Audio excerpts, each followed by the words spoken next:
I do have CentOS 7 operating system installed within Amazon. I'm going to install Docker Community Edition. Within Docker documentation, the installation steps for various operating system is very clearly provided. Say for example, here I do have the installation steps for various operating systems. I'm going to follow for the operating system CentOS. I'm going to execute the predefined steps and I'm going to configure the repository from where the Docker should get installed. Let me go ahead and execute these steps. First, I will be installing the yum utils and device mapper persistent data. As it is prescribed within the documentation, I am going ahead and doing the installation. I'll mention the repository location from where the Docker should get installed. Then I'll be enabling the edge location or the test. I'll install the Docker Community Edition. Yum install -y docker -ce. -y will continue to install and it will not ask for any confirmation whether you want to install or not. The installation of Docker Community Edition is done. I can check the different versions of Docker that is installed. I'm going to confirm whether this particular version is already installed or not. Let me go ahead and say install the specific version of Docker. Yes, it is already installed.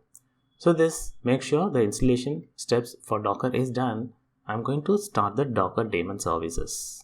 systemctl start Docker.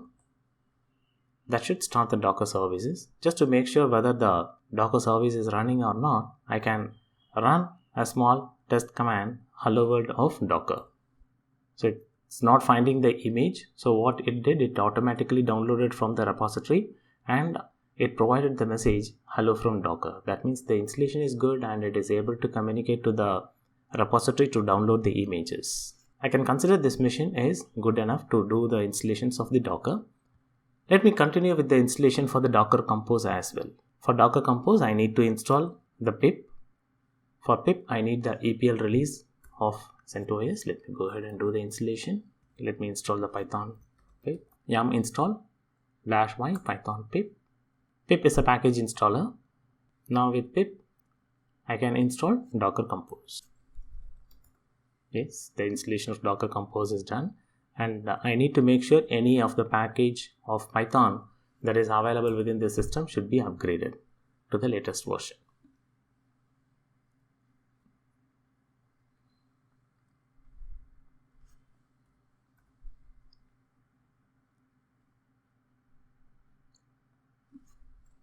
Yes, all the installations are done. So we do have the Docker Community Edition installed in this machine and the daemon for Docker is already installed and it is running. I'm going to test this. What I can do, I can test with downloading the image of MySQL. If I get into the Docker Hub, I should be in a position to search various images. I'm going to search for the image MySQL. This is the official release where I can get in and see the details. It's going to provide me the tag. Tag is nothing but what version of MySQL Docker container I should have, and this is the Docker pull command which will help me to pull this particular image or create a copy of this particular image into my system.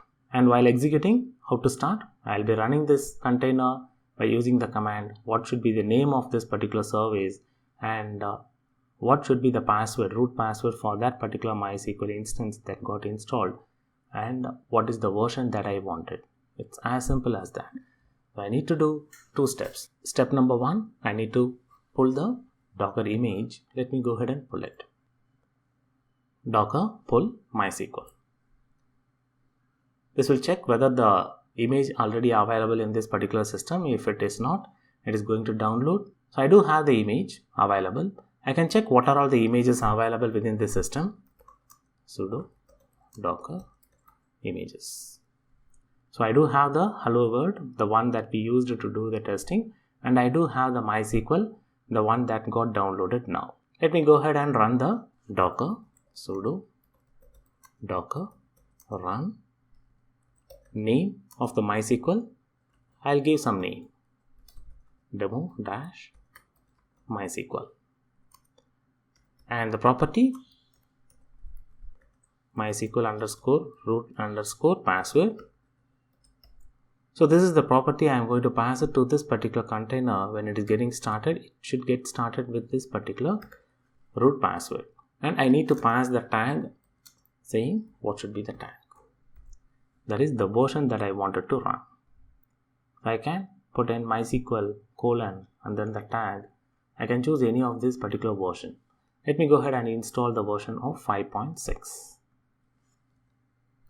So it's trying to find the image specific to the version 5.6. It's not able to find. So what it will do, it will download and it will start running this particular Docker.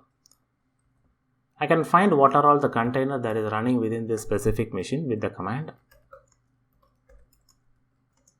-e.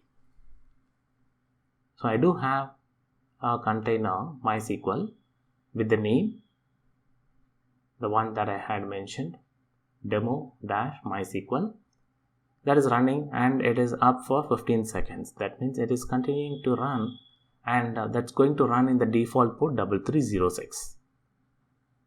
And the hello world, it did not run continuously because that's a test container. What it will do, it will just print the message and it will exit. To make sure the MySQL is working fine, I can connect to this MySQL using the bash command available. Let me go ahead and connect to this particular MySQL using the exec command of Docker. Sudo docker. I'm going to execute it. So this will connect to the bash shell of this specific container. Now I can use the MySQL client to connect to this. I'm going to connect with the user, root, and the host. It's running within the specific host that is within that specific container, localhost. I'll put in the password in the console. So I'm able to connect to the MySQL shell within that specific container.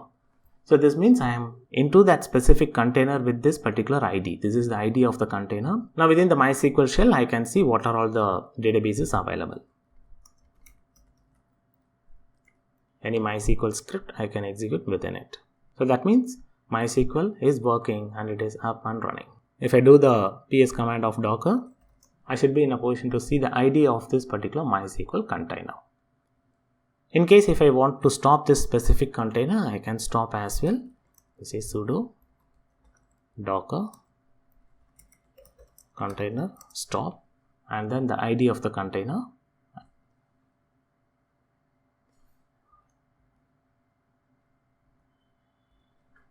So the container got stopped 4 seconds ago. So this is a quick demo on how to start a container with a specific service and make use of it.